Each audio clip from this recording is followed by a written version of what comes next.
Salamlar, Ramazan ayına özel videoma xoş gəldiniz. Bu videoda sizinlə Ramazan ayı boyunca etdiklərimi, dərs oxuma planımı, məndə dəyişilən fikirləri, davranışları, yəni hər şeyi bölüşəcəm. Ona görə də uzun-uzun danışacağım bir video olacaq. Ramazan ayının artıq 17-ci gününü geridə qoyduq. Həqiqətən vaxt çox tez keçir və heç bitməsini istəmirəm. Həqiqətən öyrəşdim. Səhər tezdən durmağa, sahur eləməyə, iftar eləməyə və gün ərzində o Ramazan ayının hikməti var deyirləri, bilmirəm, belə ifadə eləmək olmayacaq yəqin ki, amma hiss eləmək lazımdır. O ayın gözəlliyini hiss eləməyə həqiqətən də öyrəşmişəm. Və sizinlə ümumiyyətlə Ramazan ayı boyunca necə bir yoldan keçdim və oruç tutanlar varsa, əsasən də tələbələr necə rejim qura bilərlər, bu barədə danışacağam. Ümumiyyətlə çətin oldu açıqcası Ramazan ayının ilk günləri, həm bədənimin öyrəşməsi baxımından, həm də ki rejimin baxımından. Çünki rejimim tamam pozulmuşdu. Yuxumu bilmirdim necə tam olaraq idarə edeyim. Ya yatmırdım, birbaşa yeməyimi yeyib sonra yatırdım, səhər dərsi durmağa çalışırdım. Ya da tez yatıb səhər durmağa çalışırdım, amma tam olaraq rejimə düşə bilməmişdim. Və bir gün elə alınırdı ki, tez yatırdım, tez dururdum. Amma bir gün elə alınırdı ki, gec yatırdım, səhər dura bilmirdim. Yəni çox qarışıq olmuşdu və bu məni çox narahat eləyirdi. Özümü də gün ərzində çox halsız hiss eləyirdim. Çünki yuxu rejimim də yaxşı deyildi və bədənim də tam olaraq öyrəşməmişdi. Amma özüm üçün yaxşı bir üsul tapdım və bunu sizinlə də bölüşmək istəyirəm. Əslində hər kəs fərdidir, fərqlidir və kimsə üçün uyğun gələn metod başqası üçün uyğun olmaya bilər. Amma yenə də mən bölüşüm. Bəlkə siz də bunu öz həyatınızda tətbiq etsəniz daha rahat olar. Deməli, əsasən necə olur? Çalışıram ki, saat ən gecə 12-də yatım və 4-də dururam. Sahur vaxtı da 5-5-ə qalmış bu aralıqda olur və o vaxta qədər yeməyimi yeyirəm. Ondan sonra yığışdırıram. Sonra artıq düşündüm ki, ən yaxşı variant günümü dəyərləndirməkdir. Əvvəllər yatırdım sahurdan sonra təzədən oyanırdım, universitetə gedirdim. Amma bu da məni tam olaraq xoşbəxt eləmirdi. Çünki yuxumu da tam ala bilmirdim. Ya da yatdıqca daha çox yatmaq istəyirdim. Nəysə, aləm dəymişdi bir-birinə. Uzun sözün qısası. Artıq sahurdan sonra yatmamağa qərar verdim. Və bu həqiqətən də mənim üçün çox produktiv oldu. Yaxşı, bəs bu 4-5 saat ərzində nə eləyirəm? Əvvəl mən də fikirləşirdim ki, çox uzun müddətdir. Və yaxşı 1-2 saat nəsə eləyə bilərəm, amma yerdə qalan müddət artıq ürəyim sıxılacaq. Ən yaxşısı yatım. Əslində bu da bir seçimdir, amma həqiqətən də 1-2 saat yatıb dura bilən üçün mən yatdımsa biraz durmağım çətin məsələdir. Ona görə də bu vaxtı dəyərləndirmək qərarına gəldim. Təbii ki, bu videoda göstərdiklərimi hər gün eləmirəm, amma alternativ variantlarla əvəz eləmək olar. Bəzən elə günlər olur ki, məsələn, sahurdan sonra duş qəbul edirəm, artıq ondan sonra öz baxıma keçirəm. Məncə insanın özü ilə vaxt keçirməsi üçün ən yaxşı vaxt səhər vaxtıdır. Çünki gün ərzində insan çox məşğul olur, dərsi ilə, işi ilə, başqa insanlarla və özümüzə vaxt ayıra bilmirik. Bu da özlüyündə nəyə səbəb olur? Çox vaxt yəqin ki, sizdə də belə olub. Gecə uzanırsınız, telefona baxırsınız və yuxunuz gəlsə də yatmaq istəmirsiniz. Əslində bunun səbəbi odur ki, özünüzlə vaxt keçirmək istəyirsiniz və bunu bir növ telefona baxaraq, videolar izləyərək əvəz eləyirsiniz. Amma mənə ən uyğun gələn vaxt o oldu ki, səhər özümlə vaxt keçirim və maska eləyirəm, üz baxımı eləyirəm. Bunu qızlar daha çox eləyir. Oğlanlar üçün bilmirəm bunu əvəzləyən nə ola bilər. İdman eləyə bilərlər və ya səhər qaçmaq ola bilər. Otaqda da idman eləmək olar. Düzdür, hava qaranlıq olur səhər yürüyüşü və ya qaçmaq üçün. Amma biraz gözləyib saat 7-yə və ya 8-ə onu eləmək olar. O vaxta qədər də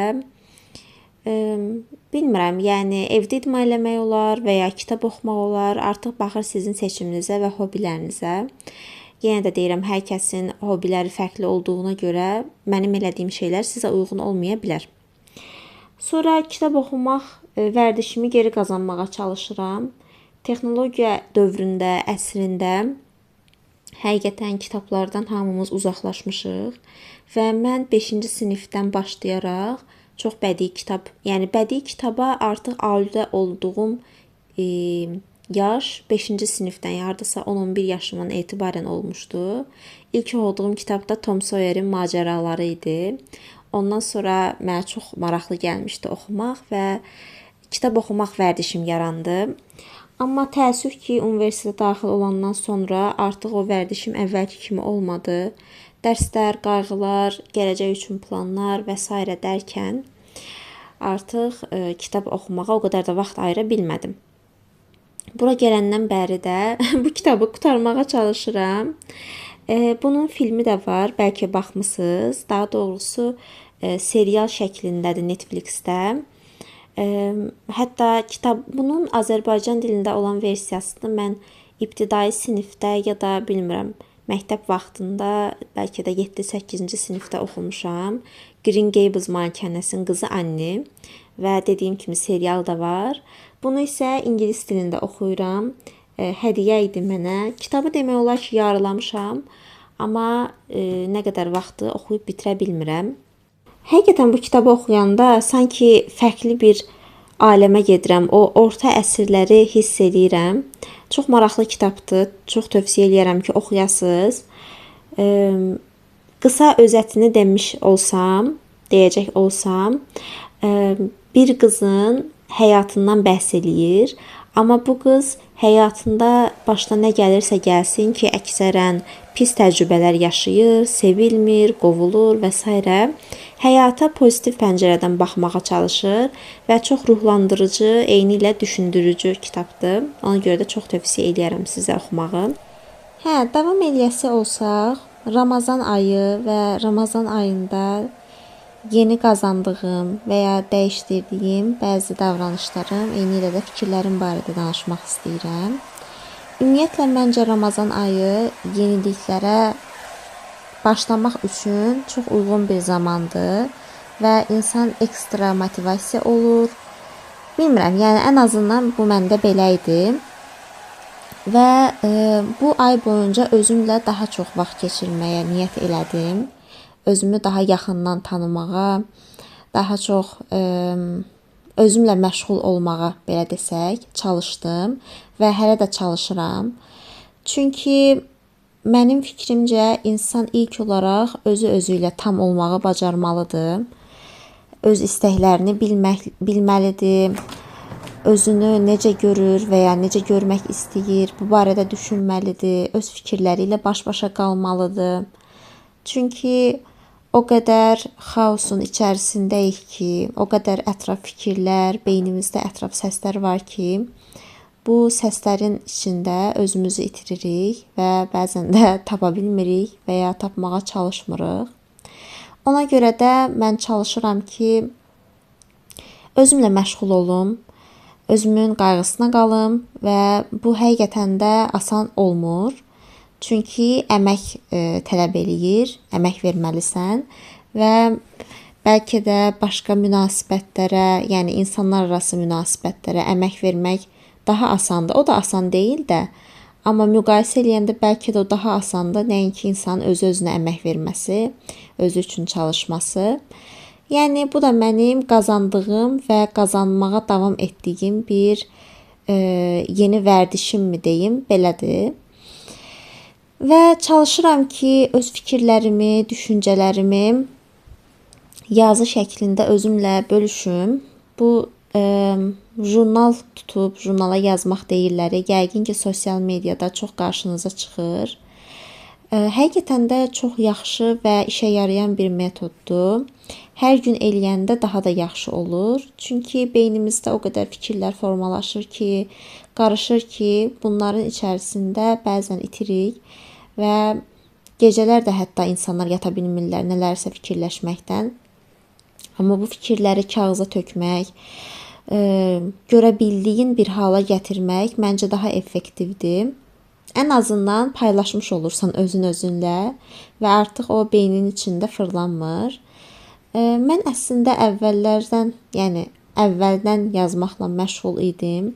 Həmişə öz fikirlərimi, hələ məktəb vaxtından düşüncələrimi, məni narahat edən məsələləri yazırdım. Amma bu həmişə olmurdu və bir vaxtdan sonra artıq bu vərdişimi də itirdim. İndi yenidən qazanmağa çalışıram. Həyat çox qəribədir. Bir vaxtlar elədiyimiz şeyləri sonradan eləmirik, amma sonra yenidən eləməyə çalışırıq. İtirdiklərimizi bərpa eləməyə çalışırıq. Və ya ehtiyac mı duyuruq, bilmirəm. Fəlsəfə elədim biraz. Yəni bu məsələ də var. Ramazan ayında daha çox disiplinli şəkildə və müntəzəm olaraq elədiyim üçüncü şey isə ibadət eləməkdir. Əslində həmişə Allaha dua eləyirəm, öz arzularımı, istəklərimi deyirəm. Şükürlü insan olmağa çalışıram. Olduğum situasiyanın mənə pis və ya yaxşı hiss etdirməsindən asılı olmayaraq həmişə çalışıram ki, olduğum mövqeyə görə, sahib olduqlarıma görə şükür eləyim. Amma bu Ramazan ayı mənə bir təkan verdi ki, müntəzəm olaraq ibadətlə məşğul olum və Yaradanla aramdakı bağı daha da gücləndirim. Bu əslində ilk öncə özümə yaxşı təsir eləyir. Özümü daha huzurlu, daha xoşbəxt, rahat və mental olaraq da sabit, yəni stabil hiss eləyirəm. Bu vərdiş mi deyim? Hamı üçün effektiv olmaya bilər. Çünki hər kəsin inancı fərqlidir, baxış açısı fərqlidir. Amma bu mənə özümü yaxşı hiss elətdirən və bu vərdişi qazanmağımdan xoşbəxt olduğum bir hal oldu. Çünki insan bəzən problemlərin və ya o maddi dünya halının içərisində o qədər itib batır ki, istər insanlar arası münasibət olsun, istər başımıza gələn hər hansı bir hadisə olsun. Bəzən elə fikirləşirik ki, bütün bu bizim pis deyə dəyərləndirdiyimiz təcrübələr yalnız bizim başımıza gəlir və ya bizim günahımız nə idi, biz niyə bunları yaşayırıq deyə sorğulanmağımıza səbəb olur. Amma əslində Allaha dönəndə, əslində daha bir geniş pəncərədən baxmağa çalışanda, hətta dini baxımdan yox da, elə kosmik cəhətdən də baxanda insan toz zərrəciyi qədərdir. Yəni bu qədər əhəmiyyətli zənn elədiyimiz problemlər əslində kimə görə, nəyə görə əhəmiyyətlidir və ya bilmirəm, bu qədər böyük bir dünyanın, qalaktikanın içərisində var olmaq belə inanılmaz dərəcədə möhtəşəm, sual doğuran və qəribə bir vəziyyətdir. Ona görə də insan düşünəndə ki, əslində bütün bu problemlərin mi deyim və ya hadisələrin mi mərkəzindəki mən deyiləm tam olaraq. Yəni mərkəz mən deyiləm. Onda insan daha çox rahatlayır və ümumiyyətlə inanclı olmaq psixoloji olaraq da insanı rahatladan bir şeydir. Çünki insan dəstək axtarır təbiəti gərəyi. Problemlərini bölüşmək istəyir, inanmaq istəyir, ümidli olmaq istəyir və bu baxımdan da Yaradanla əlaqəyə keçmək məncə çox təsirlidir. Bu ola bilər ki, fərqli insanlarda fərqli cür təzahür eləsin. Kimsə meditasiya eləyər, xoşbəxt olar ki, mən meditasiya da eləyirəm, o da məni yaxşı təsir bağışlayır. Meditasiya eləyər, kimsə təbiətin gücünə inanar, daha çox enerjiyə inanar. Mən deyəsən hamısına inanıram bu arada. Bilmirəm, yəni hər kəs üçün fərqli modellər ola bilər. Ən əsası odur ki, siz özünüz üçün ən doğrusunu tapasınız və nə sizi xoşbəxt, huzurlu eləyəcəksə onun arxasınca qaçasınız. Mənim öyrəndiyim digər bir məsələ də ondan ibarətdir ki, mükəmməl olmaq lazım deyil və mükəmməl olmaq və ya mükəmməl olmağa çalışmaq həqiqətən çox pis bir şeydir, çox pis davranışdır. İnsanı çox yorur və mükəmməlliyətçilik insanı başlamaqdan da geri salır. Hər hansı bir işə başlamaq istəyirsən və ya tutaq ki, dərs oxumaq istəyirsən, onu mükəmməl eləməliyəm düşüncəsində olmaq artıq eləməyə qoymur. Yəni başlaya bilmirsən. Bu hər şeydə belədir. İstənilən işdə, dərsdə, həyatda. Mən çox mükəmməliyyətçi bir insan idim, amma artıq mükəmməliyyətçi olmamağa çalışıram və olmadıqca da daha çox zövq alıram həyatdan, daha çox insan olduğumu hiss eləyirəm. Çünki robot deyilik, hər şey dörd dörtlük ideal eləyə bilmərik ki, onsuz da biz ideal deyilik. Ona görə də əgər siz beləsinizsə, sizə də tövsiyəm o olardı ki, mükəmməl olmayın, çalışmayın və bununla fəxr eləməyin. Çünki bilmirəm, mən fərqinə vardım ki, bu fəxr olunası bir şey də deyil. İnsan gərək özünə səhv eləmək şansı da yaratsın, səhv eləməyə də icazə versin. Həyatdır da, yəni. Gələk digər məsələyə. Bu məsələ nəfsini kontrol etmək, nəzarətdə saxlamaq barədədir. Çox vaxt yaşayırıq, bilmirəm, bəzi şeylər eləyirik və bunun fərqində olmuruq. Səhv hərəkətlər eləyirik. Kimisə qəlbini qırırıq, negativ sözlər istifadə eləyirik və ya nə bilim, Ramazan ayında məsələn insan uzaq durur, tutaq ki, qeybətdən və ya daha yaxşı insan olmağa çalışır. Əslində bu bir növ xatırlatmadır və bunu ancaq Ramazan ayında yox, insan daim həyatı boyu eləməyə çalışmalıdır ki, qeybətdən, pis davranışdan, kiməsə zərər verəcək hər hansı bir hərəkətdən uzaq olsun, elədiklərinin fərqində olsun. Mən çalışıram ki, fərqində şəkildə, yəni həyatımı fərqindəliklə yaşayım. Çünki fərqində olmaq çox çətindir. Hələ ki müəyyən məsuliyyətlər varsa, ümumiyyətlə həyatın axışında itiriksə, özümüzdən də asılı olmadan fərqində olmaq çox çətindir. Və bu nəyə gətirib çıxarır? Bəzən çox əziyyət çəkirik bir yerlərdə olmaqdan ötürü.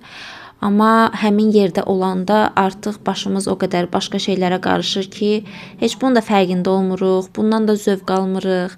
Ona görə məncə insan daim özünə xatırlatmalar eləməlidir və həyatı fərqində, bir söz var idi, Çetin Çetintaş bunu deyir, bilmirəm tanıyırsınızmı? Deyir, bu həyatı fərqində olduğumuz qədər yaşayırıq, nə qədər mənalı və dərin cümlədir. Bu həyatı fərqində olduğumuz qədər yaşayırıq. Ona görə də mən arzu edirəm ki, hər kəs həyatını maksimum fərqindəliklə keçirsin və elədiyi hərəkətlərin, davranışların, sözlərin, dediklərinin arxasında dura bilsin. Ona görə də bu da mənim Ramazan ayında xüsusilə diqqət yetirdiyim bir məsələdir və bunu sizə məsləhət kimi versəm ki, bəlkə kimsə soruşa bilər, necə fərqində olaq? Ən adi, məsələn, oturmuşuq, oturduğumuz yerin fərqində olaq, oturduğumuz otağın fərqində olaq, istiliyin, oturduğumuz yerin yumşaq və ya sərt olması, nə bilim, öz nəfəsimizə fokus ola bilərik, otaqda gələn hər hansı bir qoxuya fokus ola bilərik. Yəni, bu artıq olduğumuz anı hiss eləmək deməkdir. Bunu təbiət qoynunda da tətbiq eləmək məncə çox faydalı və rahatladıcı olar. Belə fikirlərimi sizinlə bölüşdüm. Ümid edirəm ki, faydalı oldu. Təşəkkür edirəm videoya baxdığınıza görə. Sağ olun. Növbəti videolarda görüşənədək özünüzə yaxşı baxın.